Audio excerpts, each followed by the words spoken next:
ଉତ୍କଳ ପୁତ୍ର ପ୍ୟାରୀମୋହନ। ପାଠକ ଲେଖିଛନ୍ ଡକ୍ଟର ଭ୍ରମର ବର ସାମଲ। ତାର ଆଜି ଆମେ କରିବୁ ପ୍ରଶ୍ନ ଉତ୍ତର।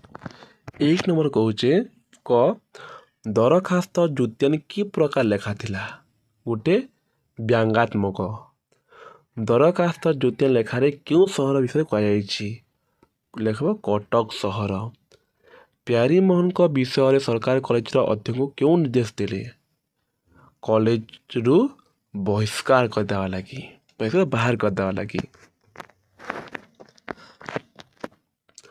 ଅଧ୍ୟକ୍ଷ ପ୍ୟାରୀମୋହନଙ୍କୁ କ'ଣ କରିବା ପାଇଁ କହିଥିଲେ? ଅଧ୍ୟକ୍ଷ ପ୍ୟାରୀମୋହନଙ୍କୁ କ୍ଷମା ମାଗିବାର ଲାଗି।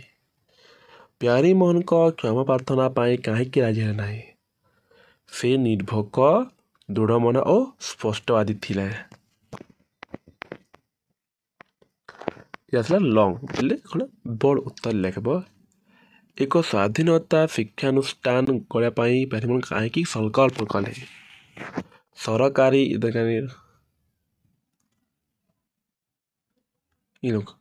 ଲେଖିବ ସତ୍ୟବାଦୀ, ସ୍ୱାଧୀନତା ଓ ମୁକ୍ତିକାମୀ ମଣିଷ ଜୀବନରେ ଏପରି ନ ଘଟୁ ବୋଲି ସେ ଚାହୁଁଥିଲେ। ତେଣୁ ସେ ଏକ ସ୍ୱାଧୀନତା ସରକାରୀ ଗୋଟେ ଶିକ୍ଷାନୁଷ୍ଠାନ ବନା ଲାଗି ଭାବିଲେ।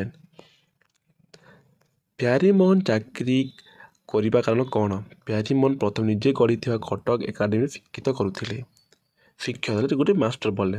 ବିଦ୍ୟାଳୟ ପରିଚାଳନା ପାଇଁ ଅର୍ଥାଭାବ ଘଟିବାରୁ ସେ ବିଦ୍ୟାଳୟର ଆର୍ଥିକ ଅବସ୍ଥା ଚାକିରି କରିଥିଲେ।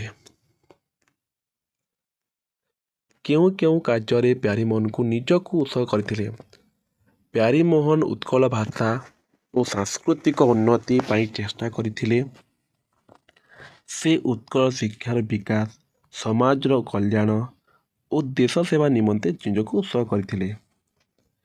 ଘ ଉତ୍କଳପୁତ୍ର ପତ୍ରିକାର ଓଡ଼ିଶାରେ କେଉଁ କଥା ପ୍ରକାଶ ପାଇଥିଲା?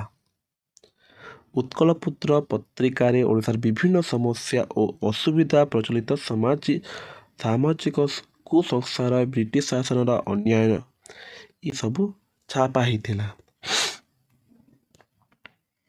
1 ନମ୍ବର ପ୍ୟାରୀମୋହନ ନିର୍ଲୋଭ ଥିଲେ ବୋଲି କେଉଁ କଥା ଜଣାପଡ଼ୁଛି? ପ୍ୟାରୀମୋହନ ନୀତିମୟ ଜୀବନଯାପନ କରିବା ସହ ପ୍ରଲୋଭନଠାରୁ ବହୁ ଦୂରରେ ଥିଲେ। ଇଂରେଜ ସରକାରଙ୍କଠାରୁ ତାଙ୍କୁ ଡେପୁଟି ମାଜିଷ୍ଟ୍ରେଟ ଭାବେ ନିଯୁକ୍ତି ଦେଇଥିଲେ।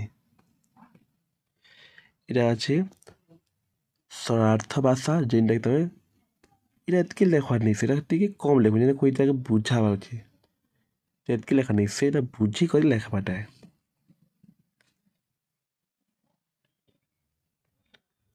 ଗଲା 10।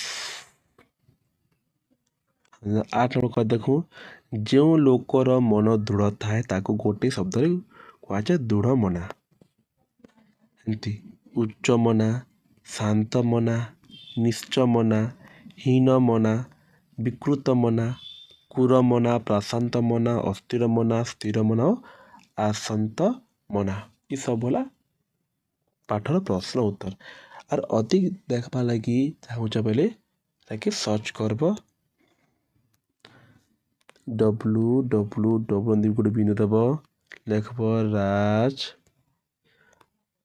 ଦି ବୁକ୍ ଡଟ୍ ଦେବା ଗୋଟେ, ଆର୍ ଏମିତି ଲେଖବ ଯେ ଏସବୁ ପ୍ରଶ୍ନ ଉତ୍ତର ଆସିଯିବା।